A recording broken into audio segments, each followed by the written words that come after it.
ঠান্ডায় গলার অবস্থা খুবই খারাপ। এখনো হয়তো কিছুদিন সময় লাগবে ঠিক হতে।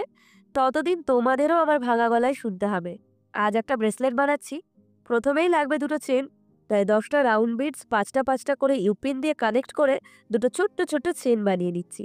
দেখতে কত সাদামাটা, কিন্তু ওদের ভিতরেই লুকিয়ে আছে যোগের এক অদৃশ্য শক্তি। যেমন আমাদের জীবনেও মানুষ আসে, মানুষ যায়।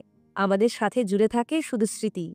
হয়তো জীবনের সৌন্দর্যটাই এখানে, যেখানে ভাঙা ভাঙা মুহূর্তগুলো একসাথে জুড়ে গিয়ে একটা সম্পূর্ণ গল্প হয়ে ওঠে। ঠিক যেভাবে একটার পর একটা মাটির টুকরো জুড়ে তৈরি হচ্ছে আমার গয়নার গল্প। ব্রেসলেটের সেন্টার পিসটাও বানিয়ে দিচ্ছি। দেখতে ছোট, কিন্তু পুরো গয়নার প্রাণটাই কিন্তু ওখানে লুকানো। এরপর চেন দুটোর সাথে ওর গাঁটছড়া বাঁধার পালা। ব্রেসলেটটা কেমন লাগছে জানিও, আর সাবস্ক্রাইব করতে ভুলো না যেন। আমার হাত অত সুন্দর নয়, তবে তোমাদের হাতে আরো অনেক বেশি সুন্দর লাগবে। আজ আসি, সবাই খুব ভালো থেকো। টাটা।